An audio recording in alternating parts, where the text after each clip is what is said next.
Back to a dream distance education. അപ്പോൾ നമ്മൾ ഇന്നിവിടെ നമ്മുടെ പേഴ്സണൽ സെല്ലിങ്ങിൻ്റെ ഒരു എക്സാം ഓറിയൻറ്റേഷൻ സെക്ഷനിലാണ്. നമ്മുടെ സെക്കൻഡ് ബ്ലോക്കിലെ ബൈയിങ് മോട്ടീവ്സ്, 5th യൂണിറ്റായ ബൈയിങ് മോട്ടീവ്സ്. അപ്പോൾ അതിൽ നിന്ന് വന്ന കുറച്ച് ക്വസ്റ്റ്യൻസ് നമുക്ക് പരിചയപ്പെടാം. നോക്കൂവിടെ, what is buying motives, explain the application and types of buying motives. അല്ലേ, എന്താണ് ബൈയിങ് മോട്ടീവ്സ് എന്നും അതിൻ്റെ അപ്ലിക്കേഷൻസും അതിൻ്റെ ടൈപ്സും ആണ് നിങ്ങളോട് എക്സ്പ്ലെയിൻ ചെയ്യാൻ പറഞ്ഞിട്ടുള്ളത്. അപ്പോൾ ഈ ഒരു ക്വസ്റ്റ്യനിൽ 3 പാർട്ട് ഓഫ് ക്വസ്റ്റ്യൻ ആണ് വരുന്നത്. അതിൽ ഫസ്റ്റ് പാർട്ട് എന്താണ്, വാട്ട് ഈസ് ബൈയിങ് മോട്ടീവ്സ് അല്ലേ, എന്താണ് ബൈയിങ് മോട്ടീവ്സ് എന്ന് എഴുതണം. അപ്പോൾ എന്താണ് ബൈയിങ് മോട്ടീവ്സ് എന്ന് പറഞ്ഞിട്ടുണ്ടെങ്കിൽ, buying motives is a psychological human urge which inspire the consumer to buy the goods or services to satisfy their needs. അല്ലേ, അതായത് ബൈയിങ് മോട്ടീവ്സ് എന്ന് പറയുമ്പോൾ എന്താണ്, ഇതൊരു കൺസ്യൂമറിൻ്റെ സൈക്കോളജിക്കൽ ഹ്യൂമൻ എർജാണ്. ആ ഒരു കൺസ്യൂമറിൻ്റെ നീഡ്സ് എന്താണോ അതിനെ സാറ്റിസ്ഫൈ ചെയ്യിപ്പിക്കുന്ന പ്രൊഡക്റ്റോ സർവീസസോ അതിന് ആ ഒരു കൺസ്യൂമറിൻ്റെ ഉള്ളിലുള്ള, അത് വാങ്ങാൻ കൺസ്യൂമറിൻ്റെ ഉള്ളിലുള്ള ഉൾപ്രേരണയെയാണ് നമ്മൾ എന്ത് വിളിക്കുന്നത്, ബൈയിങ് മോട്ടീവ്സ് എന്ന് വിളിക്കുന്നത്. ഇപ്പോൾ ഒരു എക്സാമ്പിളായിട്ട് നമ്മൾ പറയുകയാണെന്നുണ്ടെങ്കിൽ, ഒരു കൺസ്യൂമർ അയാൾക്കപ്പോൾ അയാളുടെ ആവശ്യം എന്ന് പറഞ്ഞിട്ടുണ്ടെങ്കിൽ എന്താണ്, അയാൾക്ക് ഇപ്പോൾ എന്തെങ്കിലും ഒരു പ്രൊഡക്റ്റ് വാങ്ങണമെന്ന് വിചാരിക്കുക, അല്ലെങ്കിൽ ആ ഒരു പ്രൊഡക്റ്റ് അല്ലെങ്കിൽ ഒരു കാറ്, ആ ഒരു കാറ് കൊണ്ട് അയാൾക്ക് ആവശ്യമുണ്ട് അല്ലേ, പല ആവശ്യങ്ങളുണ്ട്. അപ്പോൾ അതുകൊണ്ട് തന്നെ അയാൾക്ക് ആ ഒരു നീഡിനെ സാറ്റിസ്ഫൈ ചെയ്യിപ്പിക്കാൻ വേണ്ടിയിട്ട് ആ ഒരു കാറ് വാങ്ങുക എന്നുള്ളത് അയാളുടെ ആവശ്യമായി തീരും, അല്ലെങ്കിൽ അയാളുടെ ഉള്ളിലുള്ള ഒരു ആഗ്രഹമായി തീരും അല്ലേ. ആ ഒരു ആഗ്രഹത്തെ അയാൾ സാറ്റിസ്ഫൈ ചെയ്യിപ്പിക്കുന്നത് എങ്ങനെയാണ്, ആ ഒരു പ്രൊഡക്റ്റ് വാങ്ങുമ്പോഴാണ് അല്ലേ. അതായത് എന്താണ് ഒരു കൺസ്യൂമറിൻ്റെ ആവശ്യം, ആ ആവശ്യത്തെ സാറ്റിസ്ഫൈ ചെയ്യിപ്പിക്കുന്ന പ്രൊഡക്റ്റ് വാങ്ങാനുള്ള ഒരു ഉൾപ്രേരണയെയാണ് നമ്മൾ എന്ത് വിളിക്കുന്നത്, ബൈയിങ് മോട്ടീവ്സ് എന്ന് വിളിക്കുന്നത്. ഓക്കെ, അതുപോലെ തന്നെ നോക്കൂ, നെക്സ്റ്റ് പാർട്ട് ഓഫ് ക്വസ്റ്റ്യൻ നോക്കൂ, എക്സ്പ്ലെയിൻ ദി അപ്ലിക്കേഷൻസ്. അതായത് ഇപ്പോൾ നമ്മളിവിടെ ചോദിക്കുന്നത് ഈ ഒരു ചാപ്റ്ററിൽ ഇമ്പോർട്ടൻ്റ് ആയിട്ടുള്ള ഒരു കാര്യമാണ്, ഈ കസ്റ്റമറിൻ്റെ ബൈയിങ് മോട്ടീവ്സ് തിരിച്ചറിയുക എന്നുള്ളത് ഒരു സെയിൽസ്മാനെ സംബന്ധിച്ചിടത്തോളം ഇമ്പോർട്ടൻ്റ് ആയ കാര്യമാണ് അല്ലേ. അപ്പോൾ നമ്മുടെ സെയിൽസ്മാൻഷിപ്പിൽ എങ്ങനെയാണ് ഈ ഒരു ബൈയിങ് മോട്ടീവ്സ് അപ്ലൈ ചെയ്യുക, അപ്പോൾ അതിൻ്റെ ഇമ്പോർട്ടൻസ് എന്താണ്, അതാണ് നമ്മൾ ഈ ഒരു ക്വസ്റ്റ്യനിൽ ആൻസർ എഴുതേണ്ടത്. അപ്പോൾ എന്തൊക്കെയാണ് ഇവിടെ നോക്കൂ, application of buying motifs in personal selling. First പോയിൻ്റാണ് ഇംപ്രൊവൈസിങ് സെയിൽസ്മാൻഷിപ്പ്. ഒരു സെയിൽസ്മാന് കസ്റ്റമറിൻ്റെ ബൈയിങ് മോട്ടീവ്സ് തിരിച്ചറിയാൻ കഴിവുണ്ട് എന്നുണ്ടെങ്കിൽ അയാൾക്ക് അതിനനുസരിച്ച് ആ ഒരു കസ്റ്റമറിനോട് ബിഹേവ് ചെയ്യാം. അതേപോലെ തന്നെ അയാളുടെ നീഡ് എന്താണോ ആ ഒരു നീഡിനനുസരിച്ചുള്ള പ്രൊഡക്റ്റ് ഈ ഒരു കസ്റ്റമറിൻ്റെ മുന്നിൽ പ്രദർശിപ്പിക്കാം അല്ലേ. അപ്പോൾ അതിലൂടെ എന്താ ഉണ്ടാവുന്നത്, ബൈയിങ് മോട്ടീവ്സ് അണ്ടർസ്റ്റാൻഡ് ചെയ്യുന്നതിലൂടെ ആ ഒരു പേഴ്സണൽ സെല്ലിങ്ങിലെ സെയിൽസ്മാൻഷിപ്പിൻ്റെ കഴിവ് സ്കില്ല് ഇംപ്രൊവൈസ് ചെയ്യുന്നുണ്ട് അല്ലേ. അപ്പോൾ അതാണ് ഇവിടെ പറയുന്നത്. അതായത് എന്താണോ ഒരു കസ്റ്റമറിൻ്റെ പർച്ചേസ് മോട്ടീവ്, അത് ആ ഒരു സെയിൽസ്മാൻ മനസ്സിലാക്കുമ്പോൾ ആ ഒരു കസ്റ്റമറിൻ്റെ നീഡിനനുസരിച്ചുള്ള പ്രൊഡക്റ്റിനെ കുറിച്ച് പറഞ്ഞു കൊടുക്കാനും അതെങ്ങനെയാണ് ഉപയോഗിക്കേണ്ടത് എന്നുള്ളതിനെ കുറിച്ചൊക്കെ ഗൈഡ് ചെയ്യാനൊക്കെ ഈ ഒരു സെയിൽസ്മാൻ ഈസി ആയിട്ട് കഴിയുന്നു. അപ്പം അതിലൂടെ അയാളുടെ സ്കില്ലിനെ അയാൾക്ക് ഇംപ്രൂവ് ചെയ്യാൻ കഴിയുന്നതാണ്. അടുത്ത നോക്കൂ, അസിസ്റ്റ് ഇൻ പ്രൊഡക്റ്റ് പ്ലാനിങ്. ഇപ്പോൾ ഒരു കസ്റ്റമറിൻ്റെ ബൈയിങ് മോട്ടീവ് ഒരു സെയിൽസ്മാൻ മനസ്സിലാക്കിയിട്ടുണ്ട് എന്നുണ്ടെങ്കിൽ അല്ലേ, അയാൾക്ക് എന്താണോ ആവശ്യം, അല്ലെങ്കിൽ അയാൾ ഏറ്റവും കൂടുതൽ പ്രിഫർ ചെയ്യുന്നത് ഏത് ടൈപ്പാണ്, ഏത് ഡിസൈനാണ്, ഏത് കളറാണ്, ഇതൊക്കെ ഒരു പേഴ്സണൽ സെല്ലർ അല്ലെങ്കിൽ ഒരു സെയിൽസ്മാൻ തിരിച്ചറിഞ്ഞു കഴിഞ്ഞാൽ അയാൾക്ക് എന്ത് ചെയ്യാൻ പറ്റും, അയാളുടെ മാനുഫാക്ചററോട് ആ ഒരു പ്രൊഡക്റ്റിൽ വരുത്തേണ്ട മാറ്റങ്ങളെ കുറിച്ചിട്ട് പറഞ്ഞു കൊടുക്കാൻ പറ്റും അല്ലേ. അതായത് ഇപ്പോൾ മാർക്കറ്റിൽ ഇതൊക്കെയാണ് ഡിമാൻഡ്, അല്ലെങ്കിൽ കസ്റ്റമർ ഇന്ന പ്രൊഡക്ട്സുകളൊക്കെയാണ് ഇഷ്ടപ്പെടുന്നത്, ഇന്ന ഡിസൈനുള്ള ഇന്ന കളറുള്ള അങ്ങനെയുള്ള അല്ലെങ്കിൽ അത്തരത്തിലുള്ള പ്രൊഡക്ട്സുകളൊക്കെയാണ് മാർക്കറ്റിൽ കസ്റ്റമേഴ്സ് ഇഷ്ടപ്പെടുന്നത് എന്നൊക്കെ പറഞ്ഞു കൊടുത്തുകൊണ്ട് ആ ഒരു മാനുഫാക്ചറർക്ക് എന്ത് ചെയ്യാൻ പറ്റും, പ്രൊഡക്റ്റിൽ ചില പ്ലാനിങ്ങുകൾ വരുത്താൻ സഹായിക്കുന്നുണ്ട് അല്ലേ. അതാണ് first assist in product planning അല്ലേ. ഒരു പ്രൊഡക്റ്റ് കസ്റ്റമറിൻ്റെ നീഡ് സാറ്റിസ്ഫൈ ചെയ്യുന്ന രീതിയിൽ എങ്ങനെ പ്ലാനിങ് ചെയ്യാം അല്ലെങ്കിൽ പ്രൊഡക്റ്റ് ഉണ്ടാക്കാം എന്നുള്ളതിനെ കുറിച്ചുള്ള ഒരു അസിസ്റ്റൻസ് നമ്മുടെ സെയിൽസ്മാൻ മാനുഫാക്ചറർക്ക് കൊടുക്കുന്നുണ്ട്. അതുപോലെ തന്നെ അടുത്ത് നോക്കൂ, ഫെസിലിറ്റേറ്റ്സ് ഇൻ പ്രൈസിങ് ഡിസിഷൻ അല്ലേ. അതായത് നമുക്ക് എത്രമാത്രം ഡിമാൻഡ് ഒരു പ്രൊഡക്റ്റിന് ഉണ്ട് എന്ന് നമ്മൾ മനസ്സിലാക്കണം. അതെങ്ങനെയാണ് മനസ്സിലാക്കുക? ബൈയിങ് മോട്ടീവ്സ് തിരിച്ചറിഞ്ഞാൽ മതി അല്ലേ? ഒരു കസ്റ്റമറിൻ്റെ ബൈയിങ് മോട്ടീവ് തിരിച്ചറിഞ്ഞിട്ടുണ്ടെങ്കിൽ ആ ഒരു പ്രൊഡക്റ്റിന് ആ ഒരു കസ്റ്റമർ എത്രത്തോളം ഇമ്പോർട്ടൻസ് കൊടുക്കുന്നുണ്ട് എന്ന് മനസ്സിലാക്കാൻ പറ്റും. അതേപോലെ തന്നെ നമ്മളുടെ പ്രൊഡക്റ്റ് ഏത് ടൈപ്പ് ഓഫ് കസ്റ്റമറാണ് കൂടുതൽ യൂസ് ചെയ്യുന്നത്, അതായത് മെയിനായിട്ടും നമ്മൾ 2 ടൈപ്സ് ഓഫ് കസ്റ്റമേഴ്സിനെയാണ് പഠിക്കുന്നത്. അതായത് റാഷണൽ ടൈപ്പ് ഓഫ് കസ്റ്റമറും അതേപോലെ തന്നെ ഇമോഷണൽ ബൈയിങ് മോട്ടീവ്സ് ഉള്ള കസ്റ്റമറും. അപ്പോൾ അതിനനുസരിച്ച് നമുക്ക് എന്ത് ചെയ്യാൻ പറ്റും? നമ്മുടെ പ്രൈസിങ്ങിൽ അല്ലെങ്കിൽ നമ്മുടെ പ്രൊഡക്റ്റിൻ്റെ പ്രൈസിങ് ഡിസിഷൻസ് ഈസി ആയിട്ട് എടുക്കാൻ പറ്റും. അതേപോലെ തന്നെ അടുത്തത് നോക്കൂ, റോൾ ഇൻ പ്രൊമോഷൻ മിക്സ് അല്ലേ? റോൾ ഇൻ പ്രൊമോഷൻ മിക്സ് എന്ന് പറയുമ്പോൾ എന്താണ്? പ്രൊമോഷൻ മിക്സ് എന്ന് പറഞ്ഞിട്ടുണ്ടെങ്കിൽ എന്താണ്?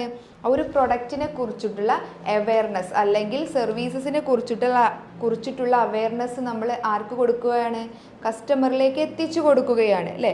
അതായത് knowledge of the buying motives of the target audience can help the marketers to understand the forces that stimulates their target audience to make a purchase decision അല്ലേ? അതായത് ഇപ്പോൾ നമ്മളിപ്പോൾ ഒരു കസ്റ്റമറിൻ്റെ ബൈയിങ് മോട്ടീവ്സ് തിരിച്ചറിഞ്ഞിട്ടുണ്ട് എന്നുണ്ടെങ്കിൽ അതിനനുസരിച്ചുള്ള പ്രൊമോഷണൽ മിക്സ് നമുക്ക് use ചെയ്യാം. എന്തിനു വേണ്ടിയിട്ടാണ് ഈ പ്രൊമോഷണൽ മിക്സ് യൂസ് ചെയ്യുന്നത്? അതായത് പ്രൊമോഷണൽ മിക്സ് യൂസ് ചെയ്യുന്നത് പ്രൊഡക്ട്സിനെ കുറിച്ചിട്ടോ സർവീസസിനെ കുറിച്ചിട്ടുള്ള ഒരു അവയർനെസ്സോ അല്ലെങ്കിൽ ഇൻഫർമേഷനോ കസ്റ്റമറിലേക്ക് എത്തിച്ചു കൊടുക്കാൻ വേണ്ടിയിട്ടാണ്. നമ്മുടെ അഡ്വർടൈസ്മെൻറ്റ്, പബ്ലിസിറ്റി പോലെയുള്ള അതേപോലെ തന്നെ പേഴ്സണൽ സെല്ലിംഗ് പോലെയുള്ള പ്രൊമോഷണൽ മിക്സൊക്കെ നമ്മൾ ഈ ഒരു പ്രൊഡക്റ്റിന് മാർക്കറ്റ്സ് ഉണ്ടാക്കി കൊടുക്കാൻ വേണ്ടിയിട്ട് യൂസ് ചെയ്യുന്ന ടൂളാണ്. അപ്പോൾ അത് നമ്മുടെ പ്രൊഡക്ട്സിൻ്റെ അല്ലെങ്കിൽ നമ്മുടെ പ്രൊഡക്ട്സിന് എത്രത്തോളം ഇമ്പോർട്ടൻസ് മാർക്കറ്റിൽ ഉണ്ട് എന്ന് നമുക്ക് തിരിച്ചറിഞ്ഞാൽ മാത്രമേ നമുക്ക് അതിനനുസരിച്ചുള്ള ടൂൾസ് യൂസ് ചെയ്തുകൊണ്ട് കസ്റ്റമറിന് ഇടയിൽ ഒരു കസ്റ്റമറിന് ആ ഒരു പ്രൊഡക്ട്സിനോടുള്ള ഇൻട്രസ്റ്റ് ഉണ്ടാക്കി എടുക്കാൻ കഴിയുകയുള്ളൂ.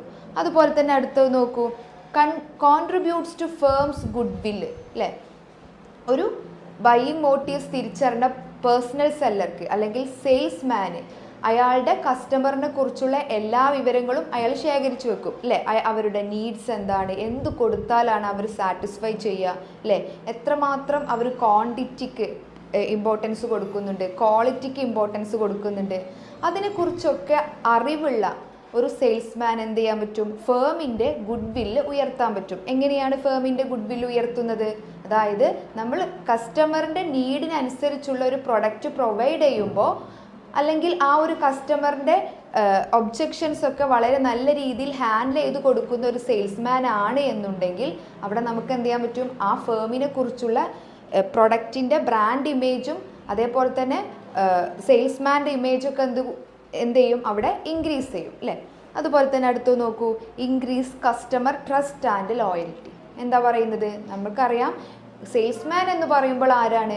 ആ ഒരു കസ്റ്റമറിനനുസരിച്ച് കസ്റ്റമറിൻ്റെ ആവശ്യം എന്താണോ അതിനനുസരിച്ച് പ്രവർത്തിക്കുന്ന ആളാണ് സെയിൽസ്മാൻ എന്ന് പറഞ്ഞിട്ടുണ്ടെങ്കിൽ. അതായത് കസ്റ്റമറിൻ്റെ നീഡ് എന്താണ് അത് തിരിച്ചറിയുകയും അതിനനുസരിച്ചുള്ള പ്രൊഡക്ട്സ് അവരിലേക്ക് എത്തിച്ചു കൊടുക്കുകയും അവർക്ക് ആവശ്യമായിട്ടുള്ള ഗൈഡ് ലൈൻസ് ഒക്കെ പ്രൊവൈഡ് ചെയ്ത് കൊടുക്കുകയും അവർക്ക് എന്തെങ്കിലും കംപ്ലൈൻസുകൾ ഉണ്ടെങ്കിൽ അതൊക്കെ സോൾവ് ചെയ്യുകയും ചെയ്യുന്ന വിഭാഗക്കാരാണ് ആര്? സെയിൽസ്മാൻ എന്ന് പറഞ്ഞിട്ടുണ്ടെങ്കിൽ. അപ്പോൾ അതുകൊണ്ട് തന്നെ നമ്മുടെ കസ്റ്റമേഴ്സിന് എന്താണോ താല്പര്യം അതിനനുസരിച്ച് പ്രവർത്തിക്കുന്ന സെയിൽസ്മാനെ ആർക്ക് ഇഷ്ടപ്പെടും? ഈ ഒരു കസ്റ്റമർക്ക് ഇഷ്ടപ്പെടുന്നു അല്ലേ? അവരുടെ ഒരു ട്രസ്റ്റ് ആർക്ക് നേടിയെടുക്കാൻ പറ്റും? നമ്മുടെ സെയിൽസ്മാനെ നേടിയെടുക്കാൻ കഴിയുന്നു. അപ്പോൾ ഇത്രയും കാര്യങ്ങളാണ് ഒരു ബൈയിങ് മോട്ടീവ്സ് തിരിച്ചറിഞ്ഞിട്ടുണ്ടെങ്കിൽ ഒരു സെയിൽസ്മാൻ ഉണ്ടാവുന്ന ഗുണങ്ങൾ. അപ്പോൾ നിർബന്ധമായും ഒരു സെയിൽസ്മാൻ എന്ത് ചെയ്യണം? ആരാണോ നമ്മുടെ ടാർഗറ്റ് ഓഡിയൻസ് അവരുടെ ബൈയിങ് മോട്ടീവ്സ് നമ്മൾ തിരിച്ചറിയണം. അതിനനുസരിച്ചുള്ള പ്രൊഡക്ട്സുകൾ നമ്മൾ എന്ത് ചെയ്യണം? അവർക്ക് പ്രൊവൈഡ് ചെയ്യണം. അതിനനുസരിച്ചുള്ള ഗൈഡ് ലൈൻസ് അവർക്ക് കൊടുക്കണം. അപ്പോൾ ഈ ഒരു ക്വസ്റ്റ്യനിലെ അടുത്ത ഒരു പാർട്ട് നോക്കൂ, ടൈപ്സ് ഓഫ് ബൈയിങ് മോട്ടീവ്സ്. പ്രധാനമായും ബൈയിങ് മോട്ടീവ്സിനെ 2 രീതിയിലാണ് നമ്മൾ തരംതിരിച്ചിട്ടുള്ളത്. അതിലൊന്നാമത്തതാണ് പ്രൊഡക്റ്റ് ബൈയിങ് മോട്ടീവ്സ് എന്നും പാട്രണേജ് ബൈയിങ് മോട്ടീവ്സ് എന്നും. ഈ ഒരു പ്രൊഡക്റ്റ് ബൈയിങ് മോട്ടീവ്സിനെ നമ്മൾ വീണ്ടും തരംതിരിച്ചിരിക്കുന്നു. റാഷണൽ പ്രൊഡക്റ്റ് ബൈയിങ് മോട്ടീവ്സ് എന്നും ഇമോഷണൽ പ്രൊഡക്റ്റ് ബൈയിങ് മോട്ടീവ്സ് എന്നും. അപ്പോൾ നമുക്ക് അറിയണം എന്താണ് പ്രൊഡക്റ്റ് ബൈയിങ് മോട്ടീവ്സ് എന്ന് അല്ലേ? എന്താണ് പ്രൊഡക്റ്റ് ബൈയിങ് മോട്ടീവ്സ് എന്ന് പറയുമ്പോൾ ഇപ്പോൾ ഒരു കസ്റ്റമർ ഒരു സ്പെസിഫൈഡ് പ്രൊഡക്റ്റ് കണ്ട് മോട്ടിവേറ്റ് ആവുകയാണെന്ന് വിചാരിക്കുക. ഫോർ എക്സാമ്പിളായിട്ട് പറയുകയാണെന്നുണ്ടെങ്കിൽ നമ്മളിപ്പോൾ ഒരു പുറത്തൊക്കെ പോകുമ്പോൾ ഏതെങ്കിലും ഒരു പ്രൊഡക്റ്റ് കാണുമ്പോൾ നമ്മൾ എന്ത് ചെയ്യും, അത് ഇഷ്ടപ്പെടും. അല്ലെങ്കിൽ അതിൻ്റെ കളറ്, അതിൻ്റെ സൈസ് കണ്ടിട്ട്, അതിൻ്റെ പാക്കേജ് കണ്ടിട്ട്, അതിൻ്റെ ക്വാളിറ്റി കണ്ടിട്ട്, അതിൻ്റെ ക്വാണ്ടിറ്റി കണ്ടിട്ട്, അല്ലെങ്കിൽ അതിൻ്റെ ഡിസൈനൊക്കെ കണ്ടിട്ട് നമ്മളൊരു സ്പെസിഫൈഡ് പ്രൊഡക്റ്റ് നമുക്ക് ആ ഒരു സ്പെസിഫൈഡ് പ്രൊഡക്റ്റിൽ നമ്മൾ മോട്ടിവേറ്റഡ് ആവുകയാണെങ്കിൽ അതിനെ നമുക്ക് എന്ത് വിളിക്കാം? പ്രൊഡക്റ്റ് ബൈയിങ് മോട്ടീവ്സ് എന്ന് വിളിക്കാം. ഈ ഒരു പ്രൊഡക്റ്റ് ബൈയിങ് മോട്ടീവ്സിനെ നമുക്ക് രണ്ട് രീതിയിൽ തരംതിരിക്കാം. റാഷണൽ പ്രൊഡക്റ്റ് ബൈയിങ് മോട്ടീവ്സ് എന്നും ഇമോഷണൽ പ്രൊഡക്റ്റ് ബൈയിങ് മോട്ടീവ്സ് എന്നും. അപ്പോൾ എന്താണ് ഈ റാഷണൽ പ്രൊഡക്റ്റ് ബൈയിങ് മോട്ടീവ്സ് എന്ന് പറയുമ്പോൾ? ഇപ്പോൾ ഒരു കസ്റ്റമർ ഒരു പ്രൊഡക്റ്റ് വാങ്ങാൻ ഡിസൈഡ് ചെയ്യുകയാണെന്ന് വിചാരിക്കുക. അങ്ങനെ അയാൾ ആ ഒരു പ്രൊഡക്റ്റ് വാങ്ങാൻ ഡിസൈഡ് ചെയ്യുമ്പോൾ ആ ഒരു പ്രൊഡക്റ്റിൻ്റെ മേലിലുള്ള ഈച്ച് ആൻഡ് എവരി ആസ്പെക്റ്റ് അയാൾ എന്ത് ചെയ്യും? ക്ലിയർലി അല്ലെങ്കിൽ കെയർഫുള്ളായിട്ട് കൺസിഡർ ചെയ്തിട്ട് മാത്രമേ എന്ത് ചെയ്യുള്ളൂ, ആ ഒരു പ്രൊഡക്റ്റ് അയാൾ വാങ്ങാനുള്ള തീരുമാനം എടുക്കുകയുള്ളൂ. അതായത് ഇപ്പോൾ എക്സാമ്പിളായിട്ട് പറയുകയാണെങ്കിൽ അതിൻ്റെ ക്വാളിറ്റി എങ്ങനെയാണ്, അതിൻ്റെ എക്കണോമിക്കൽ വെർത്ത് എങ്ങനെയാണ്, അതിൻ്റെ പ്രൈസ് എങ്ങനെയാണ്, അല്ലേ? അതായത് പ്രൈസൊക്കെ നോക്കുമ്പോൾ സിമിലർ പ്രൊഡക്ട്സിൻ്റെ ഒക്കെ പ്രൊഡക്റ്റ് പ്രൈസസ് ഒക്കെ അയാൾ എന്ത് ചെയ്യും? കമ്പയർ ചെയ്തുകൊണ്ടൊക്കെയാണ് അയാൾ ആ ഒരു ഡിസിഷൻ എടുക്കുകയുള്ളൂ. അതായത് ഏറ്റവും ചീപ്പ് റേറ്റിൽ തന്നെയാണോ ഇവർ ഈ പ്രൊഡക്റ്റിന് പ്രൈസിങ് ഇട്ടിട്ടുള്ളത്, അതൊക്കെ അയാൾ എന്ത് ചെയ്യും? വളരെയധികം കെയർഫുൾ ആയിട്ട് കൺസിഡർ ചെയ്യും ഒരു പ്രൊഡക്റ്റ് വാങ്ങാൻ. അപ്പം അത്തരത്തിലുള്ള പ്രൊഡക്റ്റ് ബൈയിങ് മോട്ടീവ്സിനെയാണ് നമ്മൾ റാഷണൽ പ്രൊഡക്റ്റ് ബൈയിങ് മോട്ടീവ്സ് എന്ന് വിളിക്കുന്നത്. അപ്പോൾ ഇവിടെ ശ്രദ്ധിക്കേണ്ടത് എന്താണെന്ന് വെച്ചിട്ടുണ്ടെങ്കിൽ each and every aspects consider ചെയ്തിട്ട് മാത്രമേ അയാൾ എന്ത് ചെയ്യുള്ളൂ, ഒരു പ്രൊഡക്റ്റ് വാങ്ങാനുള്ള ഡിസിഷൻ അയാൾ എടുക്കുകയുള്ളൂ. അടുത്ത നോക്കൂ, emotional product buying motifs. Emotional product buying motifs എന്താ ചെയ്യുന്നത്? അവർക്ക് അങ്ങനെ പ്രത്യേകിച്ച് അല്ലെങ്കിൽ ഒരു പ്രൊഡക്റ്റ് തിരഞ്ഞെടുക്കുന്നതിൽ അങ്ങനെ ഒരു ഈച്ച് ആൻഡ് എവരി ആസ്പെക്റ്റിൽ അവർ കെയർഫുൾ ആയിട്ട് കൺസിഡർ ചെയ്യുന്നൊന്നുമില്ല, അല്ലേ? അവർ ഒരു പ്രൊഡക്റ്റ് തിരഞ്ഞെടുക്കുന്നത് ഇമോഷൻസിൻ്റെ ബേസിലാണ്. ഫോർ എക്സാമ്പിളായിട്ട് പറയുകയാണെന്നുണ്ടെങ്കിൽ നമ്മളിപ്പോൾ നമ്മുടെ പാരൻസിന് എന്തെങ്കിലും ഗിഫ്റ്റ് കൊടുക്കുകയാണെന്ന് അല്ലെങ്കിൽ ഗിഫ്റ്റ് കൊടുക്കാൻ തീരുമാനിച്ചു. അപ്പോൾ നമ്മൾ ഒരിക്കലും എന്ത് ചെയ്യില്ല, ആ ഒരു പ്രൊഡക്റ്റിൻ്റെ പ്രൈസ് എങ്ങനെയാണ്, ഇത് എക്കണോമിക്കലി വെർത്ത് ആവുമോ, അങ്ങനെയൊന്നും നമ്മൾ ചിന്തിക്കില്ല. നമ്മൾ ഇപ്പോഴും എന്താണ് ചിന്തിക്കുക? നമ്മുടെ പാരൻസിന് ഏറ്റവും കൂടുതൽ ഇഷ്ടമുള്ള പ്രൊഡക്റ്റ് എന്താണ്, അല്ലേ? അതിൽ മാത്രമായിരിക്കും നമ്മൾ എന്ത് ചെയ്യുന്നത്? കോൺസെൻട്രേഷൻ നടത്തുക അല്ലെങ്കിൽ കോൺസെൻട്രേറ്റ് ചെയ്യുകയുള്ളൂ, അല്ലേ? അപ്പോൾ അതാണ് അത്തരത്തിലുള്ള ഒരു ബൈയിങ് മോട്ടീവ്സിനെയാണ് നമ്മൾ എന്ത് വിളിക്കുന്നത്? ഇമോഷണൽ പ്രൊഡക്റ്റ് ബൈയിങ് മോട്ടീവ്സ് എന്ന് വിളിക്കുന്നത്. അതായത് ഒരു ഇമോഷൻ്റെ പുറത്ത് നമ്മൾ എന്ത് ചെയ്യാണ്? ചില പ്രൊഡക്റ്റുകൾ വാങ്ങാനുള്ള തീരുമാനമെടുക്കുക. നമ്മളിപ്പോൾ നേരത്തെ പറഞ്ഞു ഗിഫ്റ്റ് കൊടുക്കുന്ന കേസിൽ, അതേപോലെ തന്നെ നമ്മൾ അഫെക്ഷൻ, അല്ലേ?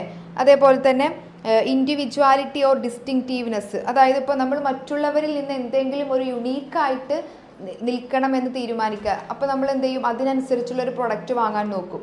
നമ്മുടെ ഉദ്ദേശം ഇത് മാത്രമേ ഉള്ളൂ, ഒരു മറ്റുള്ളവരിൽ നിന്ന് എന്തെങ്കിലും ഒരു ഇൻഡിവിജ്വാലിറ്റി ഫീൽ ചെയ്യണം. അപ്പോൾ അവിടെ നമ്മൾ ആ ഒരു പ്രൊഡക്റ്റിൻ്റെ പ്രൈസോ അതിൻ്റെ ക്വാളിറ്റിയോ അതിൻ്റെ ക്വാണ്ടിറ്റിക്കോ ഒന്നും ഇമ്പോർട്ടൻസ് കൊടുക്കില്ല, അല്ലേ? അപ്പോൾ അങ്ങനെ, അല്ലെങ്കിൽ നമ്മുടെ ഒരു പ്ലഷറിന് വേണ്ടിയിട്ട് നമ്മൾ എന്തെങ്കിലും ഒരു പ്രൊഡക്റ്റ് വാങ്ങുകയാണ്. അതൊരു എക്സാമ്പിളായിട്ട് പറയുകയാണെന്നുണ്ടെങ്കിൽ നമ്മൾ വല്ല മ്യൂസിക്കൽ ഇൻസ്ട്രുമെൻറ്റ്സ് വാങ്ങുകയാണെന്ന് വിചാരിക്കുക. അവിടെ നമ്മൾ ആ ഒരു മ്യൂസിക്കൽ ഇൻസ്ട്രുമെൻറ്റ്സ് വാങ്ങുന്നത് എന്തിനു വേണ്ടിയിട്ടാണ്? നമുക്ക് കുറച്ച് സന്തോഷം കിട്ടാൻ വേണ്ടിയിട്ട്, അല്ലേ? അതിൻ്റെ അപ്പുറത്തേക്ക് ഈ ഒരു പ്രൊഡക്റ്റ് വളരെ നല്ലതാണോ, അല്ലെങ്കിൽ അതിൻ്റെ എല്ലാ ആസ്പെക്ട്സിൽ നിന്നൊന്നും വളരെയധികം കെയർഫുൾ ആയിട്ട് അയാൾ കൺസിഡർ ചെയ്യുന്നില്ല. അതൊരു ഇമോഷൻസിൻ്റെ പുറത്ത് നിന്നുകൊണ്ട് സാധനങ്ങൾ വാങ്ങിക്കുന്നതിനെയാണ് നമ്മൾ ഇമോഷണൽ പ്രൊഡക്റ്റ് ബൈയിങ് മോട്ടീവ്സ് എന്ന് വിളിക്കുന്നത്. ഇനി അടുത്ത കേസ് നോക്കൂ, patronage buying motifs. Patronage buying motives എന്ന് പറയുമ്പോൾ നമ്മൾ നേരത്തെ പറഞ്ഞു, പ്രൊഡക്റ്റ് ബൈയിങ് മോട്ടീവ്സ് എന്ന് പറയുമ്പോൾ എന്താണ്? ഒരു പ്രൊഡക്റ്റിനെ ഇഷ്ടപ്പെട്ടുകൊണ്ട് അല്ലെങ്കിൽ ആ ഒരു പ്രൊഡക്റ്റ് വാങ്ങാൻ മോട്ടിവേറ്റഡ് ആവുന്നതിനെയാണ് പ്രൊഡക്റ്റ് ബൈയിങ് മോട്ടീവ്സ് എന്ന് വിളിക്കുന്നത്. ഇവിടെ പാട്രണേജ് ബൈയിങ് മോട്ടീവ്സിൽ ഒരു കസ്റ്റമർ മോട്ടിവേറ്റ് ചെയ്യുന്നത് എന്തിൻ്റെ ബേസിലാണ്? ഒരു സ്പെസിഫിക് സെല്ലറിനെയോ അല്ലെങ്കിൽ ഒരു ഷോപ്പോ കണ്ടിട്ട് അതിൽ ഇൻസ്പയർ ചെയ്തു അല്ലെങ്കിൽ അതിൽ മോട്ടിവേറ്റഡ് ആയിട്ട് ആ ഒരു പ്രൊഡക്റ്റ് വാങ്ങാൻ നോക്കുക. ഫോർ എക്സാമ്പിളായിട്ട് പറയുകയാണെന്നുണ്ടെങ്കിൽ നമ്മളിപ്പോൾ ഒരു ഷോപ്പ് കാണുകയാണ്. വളരെ നല്ല രീതിയിൽ അത് അലങ്കരിച്ചിട്ടുണ്ട്. ഒരു വെറൈറ്റി ഷോപ്പാണ്, അല്ലെങ്കിൽ വെറൈറ്റി ഗുഡ്സൊക്കെ വിൽക്കുന്ന ഒരു ഷോപ്പാണ്, അല്ലേ? അതിൻ്റെ റെപ്യൂട്ടേഷൻ, അതിൻ്റെ ക്രെഡിറ്റ് ഫെസിലിറ്റി, അല്ലെങ്കിൽ അതിൻ്റെ കൺവീനിയൻസ്, ഇതൊക്കെ നോക്കിക്കൊണ്ട് നമ്മൾ എന്ത് ചെയ്യാണ്? ഒരു ഷോപ്പിനെ ചൂസ് ചെയ്യുന്നു. എന്നിട്ട് നമ്മൾ അവിടെ നിന്ന് സാധനങ്ങൾ വാങ്ങുന്നു. ഫോർ എക്സാമ്പിളായിട്ട് പറയുകയാണെന്നുണ്ടെങ്കിൽ ഇപ്പോൾ ഒരു ക്രെഡിറ്റിന് സാധനങ്ങൾ കൊടുക്കുന്ന ഒരു ഷോപ്പും ക്രെഡിറ്റിന് സാധനങ്ങൾ കൊടുക്കാത്തൊരു ഷോപ്പും, അപ്പോൾ തീർച്ചയായിട്ടും എന്താണ്, നമ്മളൊരു പ്രൊഡക്റ്റ് വാങ്ങാൻ ഉദ്ദേശിക്കുമ്പോൾ ക്രെഡിറ്റിന് സാധനങ്ങൾ കൊടുക്കുന്ന ഒരു ഷോപ്പ് നമ്മൾ തിരഞ്ഞെടുക്കും അല്ലേ. അതായത് ഷോപ്പിൻ്റെയോ അല്ലെങ്കിൽ ആ ഒരു സെല്ലറിൻ്റെയോ എന്തെങ്കിലും പ്രത്യേകത കണ്ടിട്ട് നമ്മൾ എന്ത് ചെയ്യാണ്, തിരഞ്ഞെടുക്കുന്നതിനെയാണ് ഇവിടെ പാട്രണേജ് ബൈയിങ് മോട്ടീവ്സ് എന്ന് വിളിക്കുന്നത്. അപ്പോൾ നിങ്ങൾ ആ ഒരു ഡിഫറൻസ് മനസ്സിലാക്കണം. പ്രൊഡക്റ്റ് ബൈയിങ് മോട്ടീവ്സ് എന്ന് പറയുമ്പോൾ പ്രൊഡക്റ്റിൻ്റെ ഫീച്ചേഴ്സ് കണ്ടിട്ടാണ് അയാൾ മോട്ടിവേറ്റഡ് ആവുന്നത്. ഇവിടെ പാട്രണേജ് ബൈയിങ് മോട്ടീവ്സ് എന്ന് പറയുമ്പോൾ സ്പെസിഫൈഡ് ഷോപ്പിൻ്റെയോ അല്ലെങ്കിൽ സ്പെസിഫൈഡ് സെല്ലറിൻ്റെയോ ഫീച്ചേഴ്സസ് കണ്ടിട്ട് ആണ് അവിടെ മോട്ടിവേഷൻ വരുന്നത് ബയേഴ്സിന്. അപ്പോൾ നമുക്കറിയാം പാട്രണേജ് ബൈയിങ് മോട്ടീവ്സിനെയും നമ്മൾ രണ്ട് രീതിയിൽ തരം തിരിച്ചിട്ടുണ്ട്. റാഷണൽ ബൈയിങ് മോട്ടീവ്സ് എന്നും ഇമോഷണൽ പാട്രണേജ് ബൈയിങ് മോട്ടീവ്സ് എന്നും അല്ലേ. റാഷണൽ പാട്രണേജ് ബൈയിങ് മോട്ടീവ്സ് എന്ന് പറയുമ്പോൾ എങ്ങനെയാണ്, ഒരു കസ്റ്റമർ ഒരു പ്രത്യേക ഷോപ്പിൽ നിന്ന് സാധനങ്ങൾ വാങ്ങാൻ തീരുമാനിക്കുമ്പോൾ അയാൾ എന്ത് ചെയ്യും, അയാൾക്കുണ്ടാവുന്ന എല്ലാ ബെനിഫിറ്റും അയാൾ കൺസിഡർ ചെയ്തിട്ടായിരിക്കും ആ ഒരു ഷോപ്പ് അയാൾ തിരഞ്ഞെടുക്കുക അല്ലേ. അതായത് ഇപ്പോൾ എക്സാമ്പിളായിട്ട് പറയുകയാണെന്നുണ്ടെങ്കിൽ അയാൾക്ക് കൺവീനിയൻ്റ് ആയിട്ടുള്ള ഒരു പ്ലേസിലാണോ ആ ഒരു ഷോപ്പ് നിൽക്കുന്നതെന്ന് അയാൾ നോക്കും. അതേപോലെ തന്നെ ലോവർ പ്രൈസസിലാണോ ആ ഒരു ഷോപ്പിലെ സാധനങ്ങൾ കൊടുക്കുന്നത് എന്ന് അയാൾ നോക്കും. അതേപോലെ തന്നെ ക്രെഡിറ്റ് ഫെസിലിറ്റീസ് ഉണ്ടോ എന്ന് നോക്കും. അതേപോലെ തന്നെ വൈഡർ ചോയ്സസ് ഉണ്ടോ എന്നൊക്കെ നോക്കും അല്ലേ.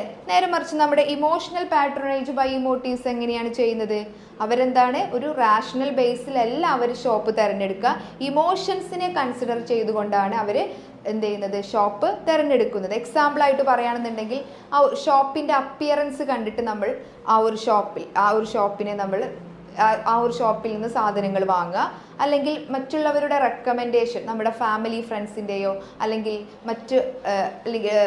മറ്റുള്ളവരുടെയൊക്കെ റെക്കമെൻഡേഷൻ മൂലം നമ്മൾ എന്ത് ചെയ്യാണ്, ഒരു ഷോപ്പിനെ തിരഞ്ഞെടുക്കുകയാണെങ്കിൽ, അല്ലെങ്കിൽ പ്രസ്റ്റീജ് അല്ലേ, വളരെയധികം റെപ്യൂട്ടഡ് ആയിട്ടുള്ള വളരെയധികം പ്രസ്റ്റീജ് ഉള്ള ഒരു ഷോപ്പ് നമ്മൾ തിരഞ്ഞെടുക്കുകയാണെന്നുണ്ടെങ്കിൽ അല്ലേ. ഒരു എക്സാമ്പിളായിട്ട് പറയുകയാണെന്നുണ്ടെങ്കിൽ നമ്മളിപ്പോൾ എന്താണ്, ഒരു 5 സ്റ്റാർ ഹോട്ടലിനെ നമ്മൾ അതിൻ്റെ പ്രസ്റ്റീജ് കണ്ടിട്ട് തിരഞ്ഞെടുക്കുക, ഫുഡ് കഴിക്കാൻ വേണ്ടിയിട്ട് ആ ഒരു ഹോട്ടലിൻ്റെ പ്രസ്റ്റീജും അതിൻ്റെ റെപ്യൂട്ടേഷനും കണ്ടിട്ട് തിരഞ്ഞെടുക്കുക അല്ലേ. അപ്പോൾ അവിടെ നമ്മൾ എന്താ നോക്കുന്നത്, ആ ഒരു ഹോട്ടൽ നൽകുന്ന പ്രൊഡക്ട്സിൻ്റെ ഗുണമേന്മയോ അങ്ങനെയൊന്നും അല്ല നോക്കുന്നത്, ആ ഹോട്ടലിൻ്റെ പ്രസ്റ്റീജ് എത്രത്തോളം ഉണ്ട് അതിനെ ബേസ് ചെയ്തിട്ടാണ് നമ്മൾ ആ ഷോപ്പിനെ തിരഞ്ഞെടുക്കുന്നത്.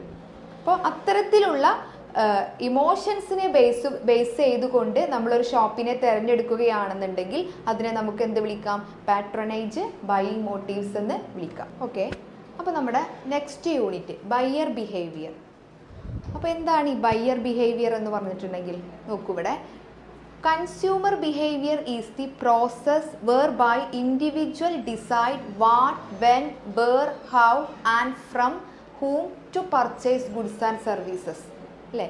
അതായത് ഇപ്പോൾ നമ്മളൊരു പ്രൊഡക്റ്റ് വാങ്ങാൻ ആ ഒരു കൺസ്യൂമറിനെ മോട്ടിവേറ്റ് ചെയ്യിക്കുന്ന അല്ലെങ്കിൽ പ്രേരിപ്പിക്കുന്നത് എന്താണ് എന്ന് അറിഞ്ഞിരിക്കണം. ഇപ്പം ഒരു സാധാരണ കേസിൽ ഒരു പ്രൊഡക്റ്റ് വാങ്ങാൻ ഒരു ബയ്യർ തീരുമാനമെടുക്കുമ്പോൾ അയാൾ എന്തൊക്കെ കാര്യങ്ങൾ ചിന്തിക്കും, എവിടെ നിന്ന് എന്ത് പ്രൊഡക്റ്റ് വാങ്ങണം, എവിടെ നിന്ന് വാങ്ങണം, അതേപോലെ തന്നെ എപ്പോൾ വാങ്ങണം, ആരിൽ നിന്ന് വാങ്ങണം അല്ലേ, അങ്ങനെയുള്ള കാര്യങ്ങളിലൊക്കെ അയാൾ ഡിസിഷൻസ് എടുക്കും. അപ്പോൾ ആ ഒരു ബിഹേവിയറിനെയാണ് നമ്മൾ എന്ത് വിളിക്കുന്നത്, ബയ്യർ ബിഹേവിയർ എന്ന് വിളിക്കുന്നത്. അതായത് ഇപ്പോൾ നമ്മുടെ ഉൽപ്പന്നം വാങ്ങുന്നയാളെ പ്രേരിപ്പിക്കുന്നത് എന്താണ് എന്ന് മനസ്സിലാക്കാൻ ആർക്ക് കഴിയണം, സെയിൽസ്മാന് കഴിയണം. അപ്പോൾ ഓക്കെ, നമ്മുടെ ക്വസ്റ്റ്യൻ എന്താണെന്ന് നോക്കുക. ഈ ഒരു ചാപ്റ്ററിൽ നിന്ന് വന്നിട്ടുള്ള describe with the help of suitable examples various factors affecting the buying behaviour. ഇപ്പോൾ ഒരു ബയ്യറുടെ ബിഹേവിയറിനെ സ്വാധീനിക്കുന്ന ഒരുപാട് ഫാക്ടേഴ്സുകളുണ്ട്. അയാളിപ്പോൾ ഒരു പ്രൊഡക്റ്റ് വാങ്ങാൻ തീരുമാനമെടുക്കുന്നതിന് അയാൾ കൺസിഡർ ചെയ്യുന്ന ഒരുപാട് ഫാക്ടേഴ്സുകളുണ്ട്. അത് ഈ ഒരു സെയിൽസ്മാൻ മനസ്സിലാക്കണം. അപ്പോൾ അതെന്തൊക്കെയാണ് എന്നാണ് നിങ്ങളോട് എഴുതാൻ പറഞ്ഞിട്ടുള്ളത് വിത്ത് ദി സ്യൂട്ടബിൾ എക്സാമ്പിൾസ് അല്ലേ. നോക്കൂ ഇവിടെ, ബയ്യർ ബിഹേവിയറിനെ അഫക്റ്റ് ചെയ്യുന്ന കുറച്ച് ഫാക്ടേഴ്സുകൾ നോക്കൂ ഇവിടെ. കൾച്ചറൽ ഫാക്ടേഴ്സ് അല്ലേ, കൾച്ചറൽ ഫാക്ടേഴ്സ് എന്ത് ചെയ്യുന്നുണ്ട്, ബയ്യറിൻ്റെ ബിഹേവിയറിനെ ഇൻഫ്ലുവൻസ് ചെയ്യുന്നുണ്ട് അല്ലേ. ഒരു കസ്റ്റമറിൻ്റെ അല്ലെങ്കിൽ ഒരു ബയ്യറിൻ്റെ കൾച്ചർ എന്താണ്, അവർ ഫോളോ ചെയ്യുന്ന വാല്യൂ എന്താണ്, അല്ലെങ്കിൽ റിലീജിയൻ എന്താണ്, അല്ലെങ്കിൽ പ്രിഫറൻസ് എന്താണ്, അവരുടെ പെർസെപ്ഷൻ എന്താണ്, ഇതൊക്കെ അടങ്ങിയതാണ് എന്ത്, കൾച്ചർ എന്ന് പറഞ്ഞിട്ടുണ്ടെങ്കിൽ അല്ലേ. അപ്പോൾ ഈ ഒരു കൾച്ചർ എന്ത് ചെയ്യുന്നുണ്ട്, ഒരു പ്രൊഡക്റ്റ് വാങ്ങുന്നതിൽ ഡിസൈഡ് ചെയ്യുന്നതിൽ ബയ്യറിനെ ഇൻഫ്ലുവൻസ് ചെയ്യുന്ന മെയിൻ ഫാക്ടറാണ്. അയാളുടെ കൾച്ചർ എന്താണോ അതിനനുസരിച്ചായിരിക്കും അയാൾ പ്രൊഡക്ട്സ് തിരഞ്ഞെടുക്കുന്നത്.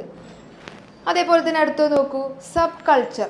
സബ് കൾച്ചർ എന്ന് പറയുമ്പോൾ ഈ ഒരു സബ് കൾച്ചർ എന്ത് ചെയ്യുന്നുണ്ട്, ബയ്യറിൻ്റെ ബിഹേവിയറിനെ അല്ലെങ്കിൽ ബൈയിങ് ഡിസിഷനെ ഇൻഫ്ലുവൻസ് ചെയ്യുന്ന ഫാക്ടറാണ്. അതായത് അയാളുടെ ജിയോഗ്രഫിക്കൽ ഏരിയ, അയാളുടെ വംശം ഏതാണ്, അയാളുടെ ദേശം ഏതാണ്, അങ്ങനെയുള്ള കാര്യങ്ങൾ അല്ലേ. അതായത് ഇപ്പോൾ ഒരു എക്സാമ്പിളായിട്ട് പറയുകയാണെന്നുണ്ടെങ്കിൽ ഇപ്പോൾ നമ്മുടെ ഒരു ആറ്റിറ്റ്യൂഡോ അല്ലെങ്കിൽ നമ്മുടെ ഒരു പ്രൊഡക്റ്റ് ബൈയിങ് ഡിസിഷൻ ആയിരിക്കില്ല മറ്റു രാജ്യങ്ങളിലുള്ള കസ്റ്റമറുടെ ബൈയിങ് ഡിസിഷൻസ് അല്ലേ. അതായത് അവരുടെ ദേശം ഏതാണോ അതിനനുസരിച്ചായിരിക്കും അവരെന്ത് ചെയ്യുന്നത്, അവരുടെ പ്രൊഡക്ട്സ് തിരഞ്ഞെടുക്കുന്നതിലും അവർ എടുക്കുന്നുണ്ടായിരിക്കുക അല്ലേ. അതായത് അവരുടെ കൾച്ചർ എന്താണ്, അവരുടെ സബ് കൾച്ചർ എന്താണ്, അതിനനുസരിച്ചായിരിക്കും അവർ പ്രൊഡക്ട്സുകൾ ചൂസ് ചെയ്യുന്നത്. അടുത്ത് നോക്കൂ, സോഷ്യൽ ക്ലാസ്. സോഷ്യൽ ക്ലാസ് വളരെയധികം ഇമ്പോർട്ടൻ്റ് ആയിട്ടുള്ളൊരു കാര്യമാണ്. ഒരു ബയ്യർ അയാൾ എന്തെങ്കിലും ഒരു പ്രൊഡക്റ്റ് വാങ്ങാൻ ഡിസിഷൻസ് എടുക്കുകയാണെങ്കിൽ അയാളുടെ സോഷ്യൽ ക്ലാസ് കൺസിഡർ ചെയ്യണം. അതായത് അയാളുടെ എഡ്യൂക്കേഷൻ, അയാളുടെ വെൽത്ത്, അയാളുടെ ഇൻകം, അയാളുടെ ഒക്യുപ്പേഷൻ, ഇതൊക്കെ അടങ്ങിയതാണ് ഒരു സോഷ്യൽ ക്ലാസ് എന്ന് പറയുന്നത് അല്ലേ. അതായത് അയാൾ ലോ ഇൻകം ക്ലാസ്സിലാണോ അല്ലെങ്കിൽ മിഡിൽ ഇൻകം ക്ലാസ്സിലാണോ അല്ലെങ്കിൽ ഹയർ ഇൻകം ക്ലാസ്സിലാണോ അല്ലേ, അത് അയാൾ കൺസിഡർ ചെയ്യണം അല്ലേ. അതിനനുസരിച്ചായിരിക്കും അയാളുടെ പ്രൊഡക്റ്റിൽ അല്ലെങ്കിൽ ആ ഒരു പ്രൊഡക്റ്റ് വാങ്ങാനുള്ള ഡിസിഷൻസ് അയാൾ എടുക്കുന്നത്. അപ്പോൾ ഇതൊക്കെയാണ് കൾച്ചറൽ ഫാക്ടേഴ്സിൽ വരുന്ന കുറച്ച് ഫാക്ടേഴ്സുകൾ. അടുത്ത് നോക്കൂ, സോഷ്യൽ ഫാക്ടേഴ്സ്. സോഷ്യൽ ഫാക്ടേഴ്സിൽ വരുന്നതാണ് family, reference group, role and status അല്ലേ. ഇപ്പോൾ നമ്മളൊരു പ്രൊഡക്റ്റ് വാങ്ങാൻ ഒരു ബയ്യർ തീരുമാനമെടുക്കുകയാണ് എന്നുണ്ടെങ്കിൽ അയാളുടെ ഫാമിലി അയാൾ കൺസിഡർ ചെയ്യും അല്ലേ. അതായത് അയാളുടെ ഫാമിലി എന്താണോ നിർദ്ദേശിക്കുന്നത് അതിനനുസരിച്ചായിരിക്കും അയാളുടെ ബൈയിങ് ഡിസിഷൻസ്. അപ്പം അതുകൊണ്ട് തന്നെ ഒരു സെയിൽസ്മാൻ എന്തു മനസ്സിലാക്കണം, ഒരു ബയ്യറിനെ ഇൻഫ്ലുവൻസ് ചെയ്യുന്ന ആ ഫാമിലി മെമ്പേഴ്സ് ആരൊക്കെയാണ് അവരെക്കുറിച്ച് അറിയാൻ ശ്രമിക്കണം അല്ലേ. അതായത് ഇപ്പോൾ ഫാമിലി മെമ്പേഴ്സ് എന്ന് പറയുമ്പോൾ പാരൻറ്റ്, ഹസ്ബൻഡ്, വൈഫ്, ചിൽഡ്രൻ അല്ലേ, ഇവരുടെയൊക്കെ എന്തുണ്ടാവും, ഇവരുടെ ഒരു ഡിസിഷൻസ് ഒരു ബയ്യറിൻ്റെ എന്തെങ്കിലും പ്രൊഡക്റ്റ് വാങ്ങാൻ തീരുമാനമെടുക്കുന്നതിൽ ഇൻഫ്ലുവൻസ് ചെയ്യുന്നുണ്ട്. അപ്പോൾ അത് നമ്മൾ നോക്കണം. അതുപോലെ തന്നെ റെഫറൻസ് ഗ്രൂപ്പ്. റെഫറൻസ് ഗ്രൂപ്പ് എന്ന് പറയുമ്പോൾ എന്താണ്, നമ്മളിപ്പോൾ ഒരു പ്രൊഡക്റ്റ് വാങ്ങുമ്പോൾ നമ്മൾ എന്ത് ചെയ്യും, നമ്മുടെ ഫ്രണ്ട്സിനോടോ അല്ലെങ്കിൽ കൊളീഗ്സിനോടോ റിലേറ്റീവ്സിനോടൊക്കെ നമ്മൾ അഭിപ്രായം ചോദിക്കും. അതിൻ്റെ ബേസിലായിരിക്കും ചില ബയ്യേഴ്സ് എന്ത് ചെയ്യുന്നത്, തീരുമാനമെടുക്കുന്നത്. അപ്പോൾ അത് എന്താണ്, ബൈയിങ് ചോയ്സസിനെ ഇൻഫ്ലുവൻസ് ചെയ്യുന്ന ഒരു ഫാക്ടറാണ്. അതുപോലെ തന്നെ റോൾ ആൻഡ് സ്റ്റാറ്റസ്. എന്താണ് ആ ഒരു ബയ്യറിൻ്റെ റോള്, ആ ഒരു സൊസൈറ്റിയിലുള്ള അയാളുടെ റോൾ എന്താണ്, അല്ലെങ്കിൽ അയാളുടെ സ്റ്റാറ്റസ് എന്താണ്, അല്ലെങ്കിൽ അയാളുടെ പ്രൊഫഷൻ എന്താണ്, അതിൻ്റെ ബേസിലായിരിക്കും അയാൾ ബൈയിങ് ഡിസിഷൻസ് എടുക്കുന്നത് അല്ലേ. ഇപ്പോൾ വളരെയധികം ഒരു ഇമ്പോർട്ടൻ്റ് ആയിട്ടുള്ള ഒരു വ്യക്തിയാണെന്ന് വിചാരിക്കുക. ഒരു എക്സാമ്പിളായിട്ട് പറയുകയാണെങ്കിൽ ആ ഒരു നാട്ടിലെ പൊളിറ്റിക്കൽ ലീഡറാണ് ഒരു വ്യക്തിയെന്ന് വിചാരിക്കുക. അപ്പം അതുകൊണ്ട് തന്നെ അയാൾ വാങ്ങുന്ന ആ ഒരു പ്രൊഡക്റ്റ് ഡിസിഷൻസ് എന്ന് പറയുമ്പോൾ ആ ഒരു സൊസൈറ്റിയെ കൺവിൻസ് ചെയ്യുന്ന രീതിയിലുള്ള പ്രൊഡക്ട്സുകളായിരിക്കും അയാൾ ചൂസ് ചെയ്യുക. അപ്പോൾ എന്താണോ അയാളുടെ റോള്, അല്ലെങ്കിൽ ഇപ്പോൾ ഒരു ടീച്ചറാണെന്ന് വിചാരിക്കുക, ആ ഒരു ടീച്ചർ അവരുടെ റോളിനനുസരിച്ച് അല്ലെങ്കിൽ ആ ഒരു സൊസൈറ്റിയിൽ അവരുടെ പൊസിഷനും റോളിനനുസരിച്ചുള്ള പ്രൊഡക്റ്റുകളായിരിക്കും ചൂസ് ചെയ്യാൻ ശ്രമിക്കുക. അപ്പോൾ ഒരു വിധത്തിൽ നമ്മുടെ റോൾ ആൻഡ് സ്റ്റാറ്റസും എന്ത് ചെയ്യുന്നുണ്ട്, ഒരു ബയ്യറിൻ്റെ ഡിസിഷൻ മേക്കിങ്ങിൽ ഇൻഫ്ലുവൻസ് ചെയ്യുന്ന ഒരു ഫാക്ടറാണ്. അതുപോലെ തന്നെ നെക്സ്റ്റ് വരുന്ന ഒരു കാറ്റഗറിയാണ് പേഴ്സണൽ ഫാക്ടർ അല്ലേ. പേഴ്സണൽ ഫാക്ടേഴ്സ് എന്ന് പറയുമ്പോൾ എന്താണ്, ഏജ്, അതേപോലെ തന്നെ income, occupation, life style, personality അല്ലേ. അപ്പോൾ അതായത് ഇപ്പോൾ ഏജ് എന്നൊക്കെ പറയുമ്പോൾ എന്താണ്, നമ്മുടെ ഓരോ സ്റ്റേജിലും അതായത് ഓരോ ഏജിലും നമ്മുടെ നീഡ്സിന് മാറ്റങ്ങൾ വരുന്നുണ്ട്. അപ്പോൾ അതിനനുസരിച്ചുള്ള പ്രൊഡക്ട്സുകളായിരിക്കും നമ്മൾ വാങ്ങുന്നത് അല്ലേ. അതായത് നമ്മുടെ ഒരു അഡൾട്ട് ഏജിൽ നിന്ന് നോക്കുമ്പോൾ ഒരു പ്രൊഡക്റ്റിനോടുള്ള പെർസെപ്ഷൻ എങ്ങനെയാണോ അങ്ങനെ ആയിരിക്കില്ല നമ്മളൊരു ഓൾഡ് ഏജിലെത്തുമ്പോൾ. അപ്പോൾ അതിനനുസരിച്ച് നമ്മുടെ പ്രൊഡക്ട്സ് ഡിസിഷൻസൊക്കെ മാറിക്കൊണ്ടിരിക്കുന്നുണ്ട്. അപ്പോൾ അതും എന്ത് ചെയ്യുന്നുണ്ട്, ഒരു ഫാക്ടറാണ്, ഇൻഫ്ലുവൻസ് ചെയ്യുന്ന ഫാക്ടറാണ്. അതുപോലെ തന്നെ അടുത്തത് ഇൻകം അല്ലേ. എത്രയാണോ അയാളുടെ ഇൻകം അതിനനുസരിച്ച് അയാളുടെ ബൈയിങ് ഡിസിഷൻസിൽ അയാൾ മാറ്റങ്ങൾ വരുത്തിക്കൊണ്ടേയിരിക്കും. പിന്നെ അതേപോലെ തന്നെ ഒക്യുപ്പേഷൻ, ലൈഫ് സ്റ്റൈല്, പേഴ്സണാലിറ്റി, ഇതൊക്കെ എന്താണ്, ബൈയിങ് ഡിസിഷൻസിനെ ഇൻഫ്ലുവൻസ് ചെയ്യുന്ന കുറച്ച് ഫാക്ടേഴ്സാണ്. പേഴ്സണാലിറ്റി എന്ന് പറയുമ്പോൾ എന്താ, ഇപ്പോൾ അല്ലെങ്കിൽ ലൈഫ് സ്റ്റൈൽ എന്നൊക്കെ പറയുമ്പോൾ ഇപ്പോൾ ഒരു ഹെൽത്തി ലൈഫ് സ്റ്റൈൽ ഫോളോ ചെയ്യുന്ന ആളുടെ ബൈയിങ് ഡിസിഷൻസ് സാധാരണ ഒരു ലൈഫ് സ്റ്റൈൽ ഫോളോ ചെയ്യുന്ന ആളിൽ നിന്ന് വ്യത്യാസമായിരിക്കും.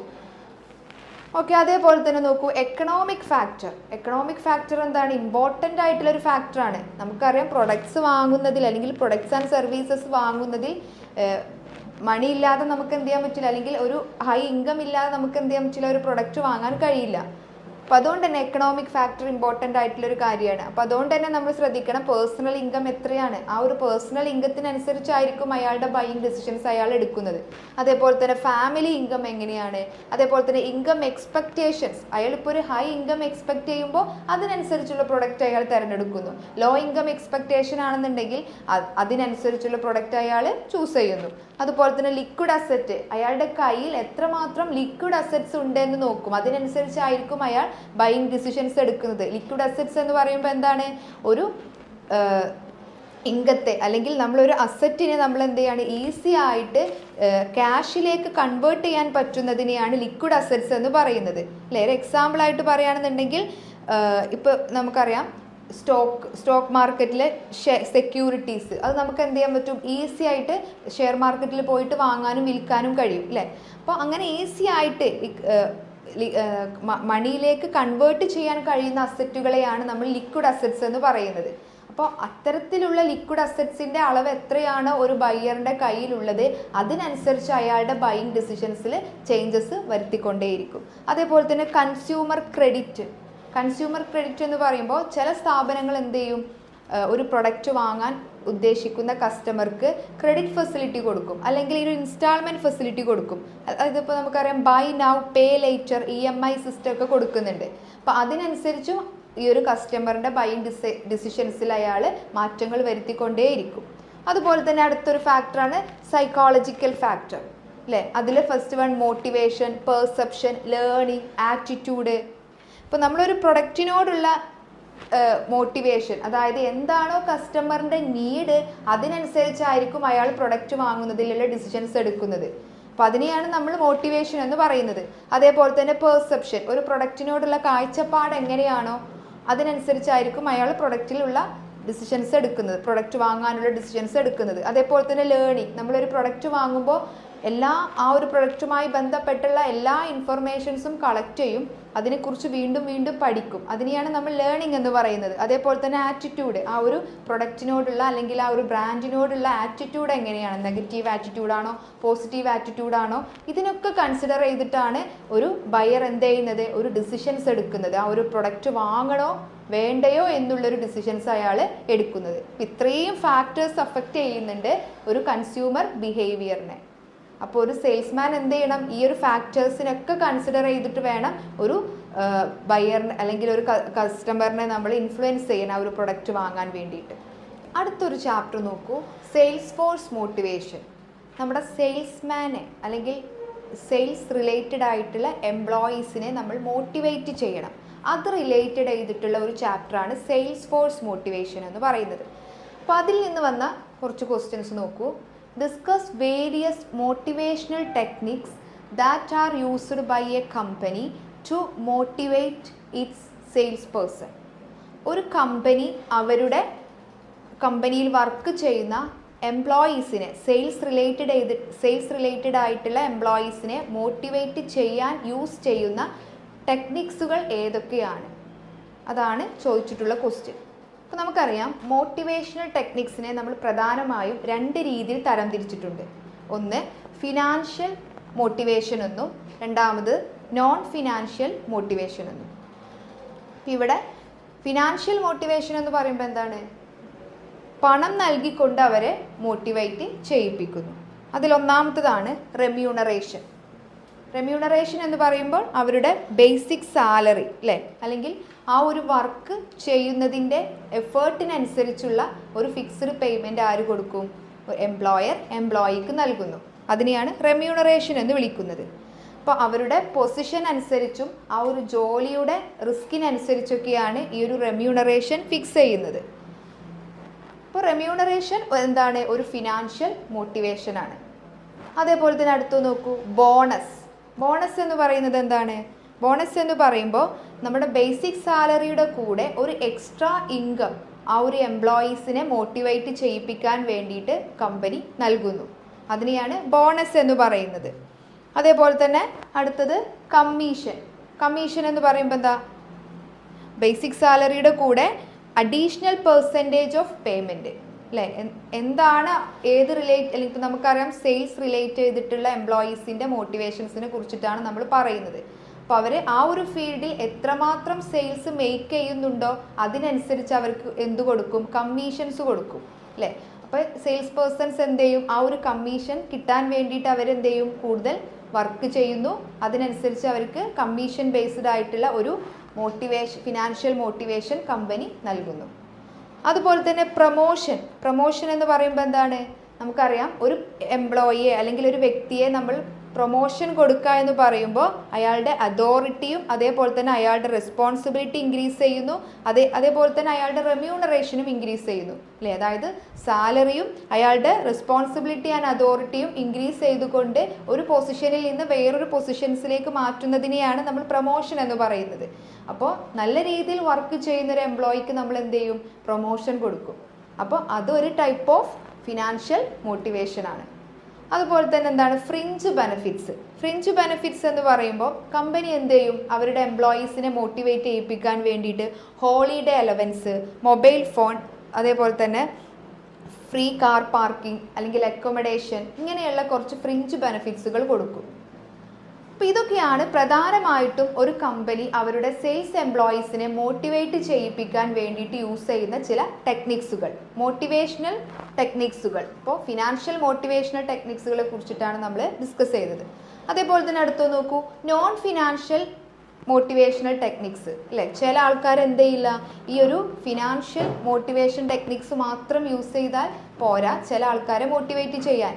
അപ്പോൾ കമ്പനി എന്ത് ചെയ്യും, ചില നോൺ ഫിനാൻഷ്യൽ മോട്ടിവേഷണൽ ടെക്നിക്സും കൂടെ യൂസ് ചെയ്യും. അതിലൊന്നാമത്തെ നോക്കൂ, ജോബ്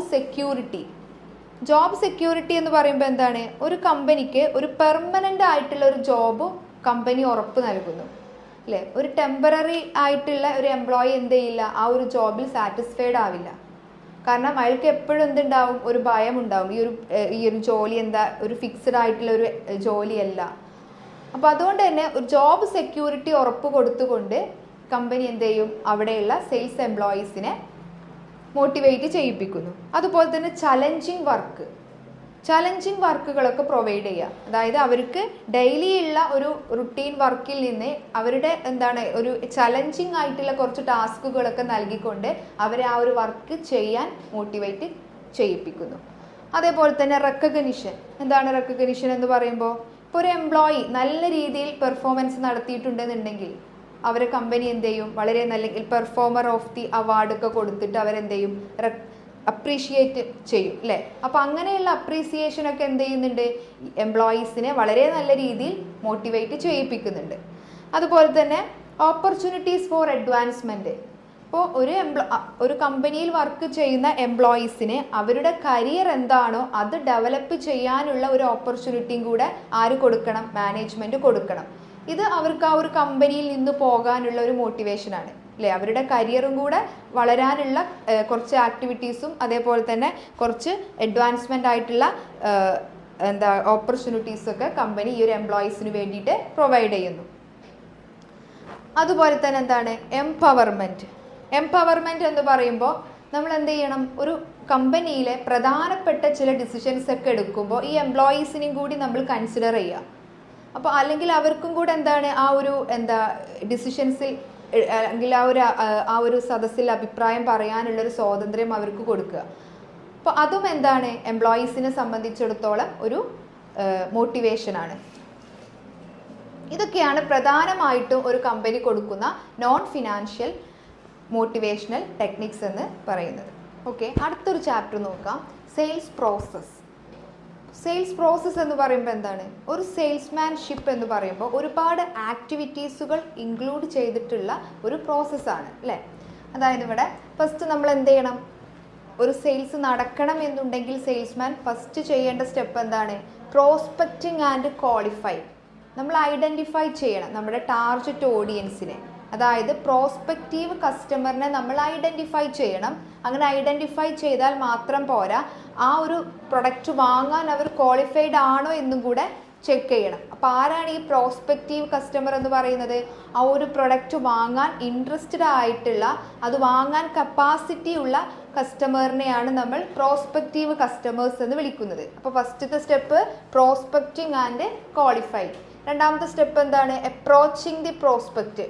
നമ്മൾ ഇത്തരത്തിൽ ടാർഗറ്റ് ഓഡിയൻസിനെ അല്ലെങ്കിൽ പ്രോസ്പെക്റ്റീവ് കസ്റ്റമറിനെ നമ്മൾ ഐഡൻറ്റിഫൈ ചെയ്തതിന് ശേഷം രണ്ടാമത്തെ സ്റ്റെപ്പിൽ അവരെ അപ്രോച്ച് ചെയ്യണം. ആ ഒരു പ്രോസ്പെക്റ്റിനെ നമ്മൾ അപ്രോച്ച് ചെയ്യാണ്.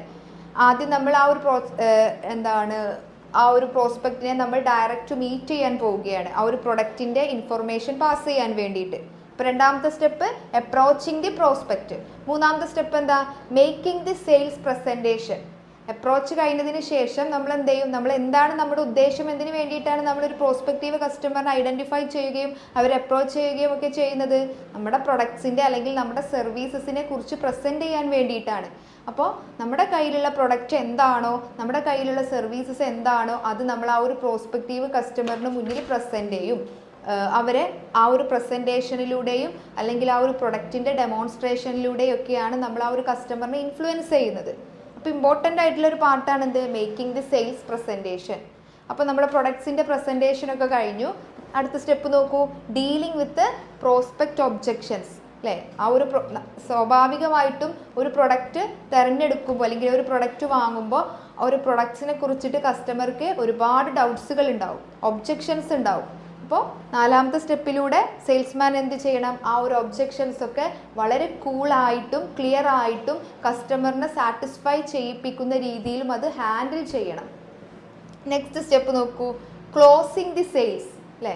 സെയിൽസ് എന്ത് ചെയ്യും? ക്ലോസ് ചെയ്യും. അല്ലേ? ക്ലോസിങ് ദി സെയിൽസ് എന്ന് പറയുമ്പോൾ ഇതിലൊക്കെ നമ്മൾ ഇത്രയും ചെയ്തിട്ട് അല്ലെങ്കിൽ നമ്മുടെ ഈ സെയിൽസ് പ്രോസസ്സിലെ നാലാമത്തെ ഭാഗം എന്ന് പറയുമ്പോൾ ഡീലിംഗ് വിത്ത് പ്രോസ്പെക്റ്റീവ് ഒബ്ജെക്ഷൻസ് ആണ്. അപ്പം അതിലൊക്കെ കസ്റ്റമർ സാറ്റിസ്ഫൈഡ് ആവുകയാണെന്നുണ്ടെങ്കിൽ എന്ത് ചെയ്യും? ആ ഒരു പ്രൊഡക്റ്റ് എന്ത് ചെയ്യും? ആ കസ്റ്റമർ വാങ്ങും. അല്ലേ?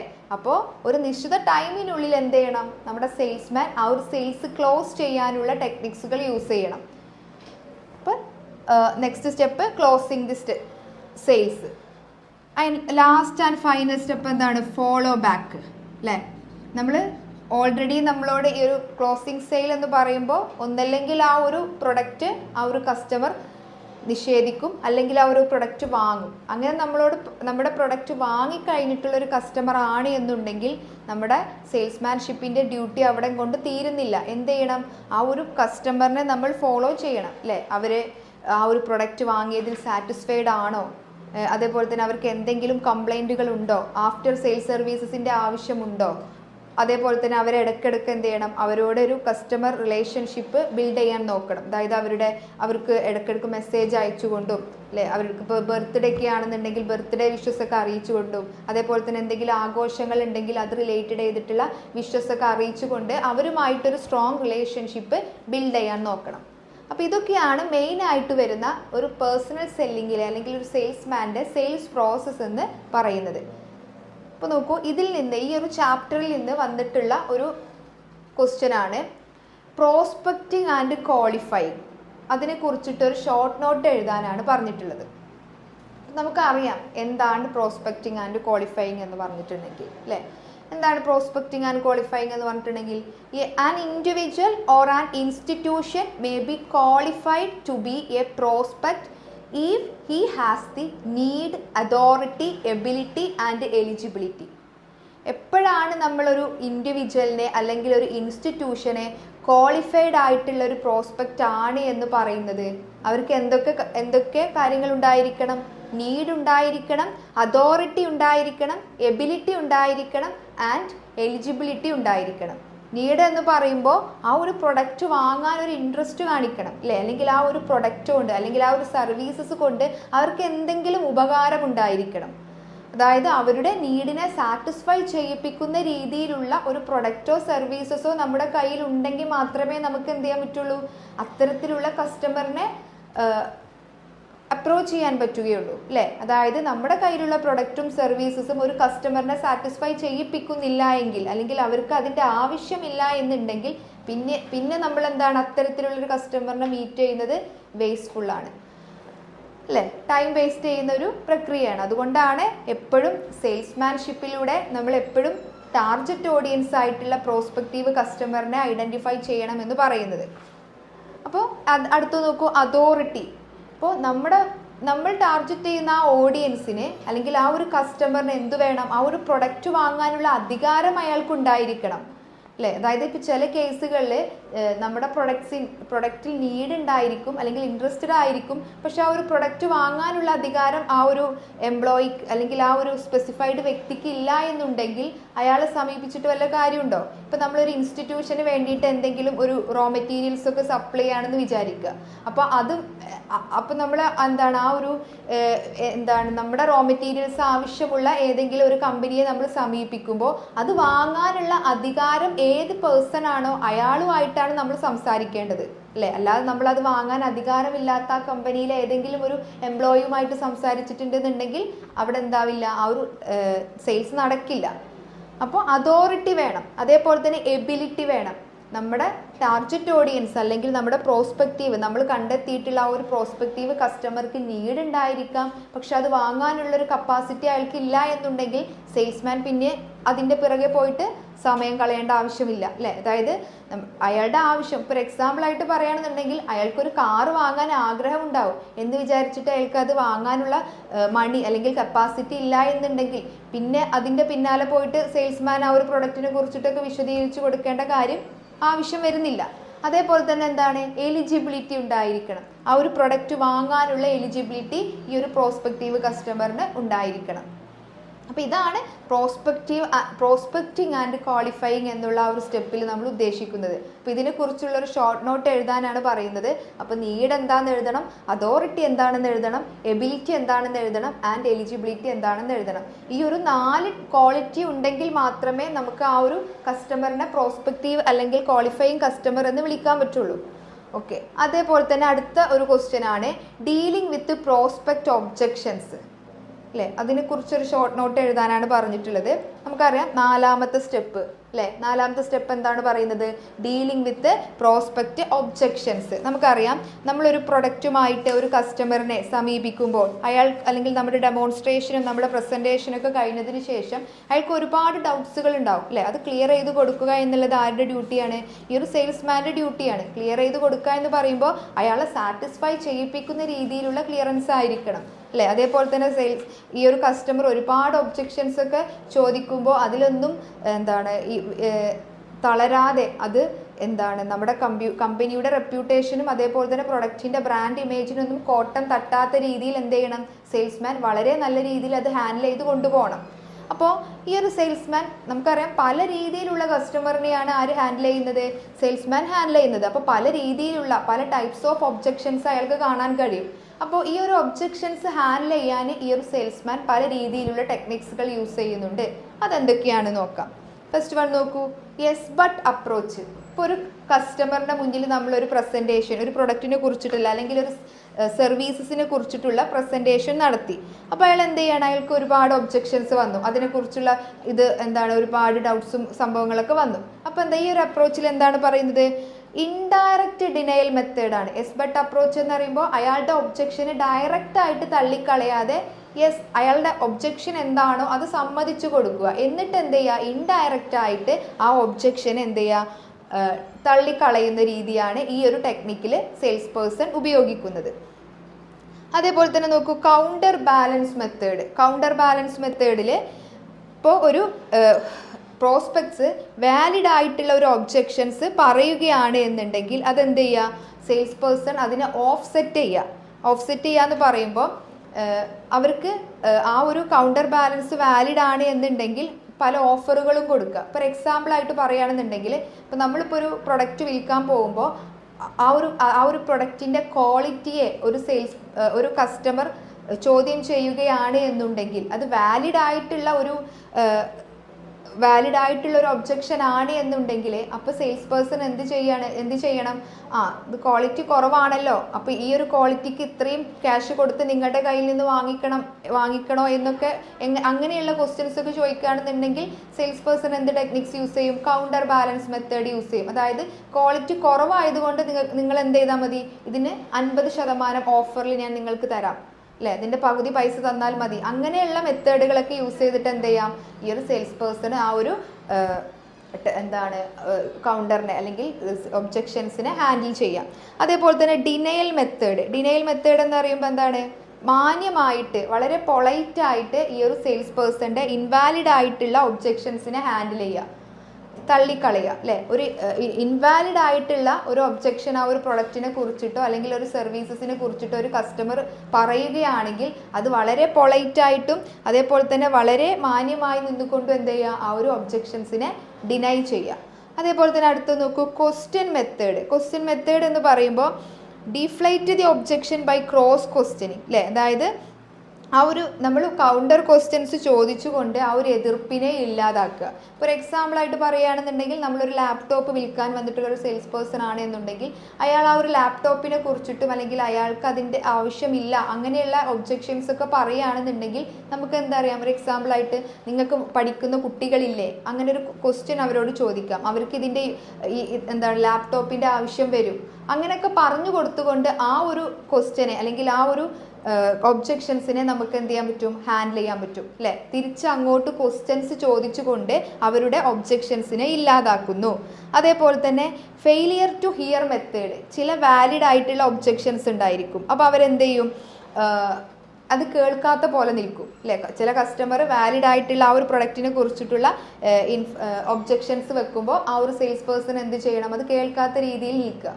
അപ്പോൾ ഇത്തരത്തിലുള്ള കുറച്ച് ടെക്നിക്സുകളാണ് ഒബ്ജെക്ഷൻസ് ഹാൻഡിൽ ചെയ്യാൻ വേണ്ടിയിട്ട് അല്ലെങ്കിൽ കസ്റ്റമറുടെ സംശയങ്ങളും അല്ലെങ്കിൽ അവരുടെ ചോദ്യങ്ങളൊക്കെ ഹാൻഡിൽ ചെയ്യാൻ വേണ്ടിയിട്ട് യൂസ് ചെയ്യുന്ന സെയിൽസ്മാൻ യൂസ് ചെയ്യുന്ന കുറച്ച് ടെക്നിക്സുകൾ.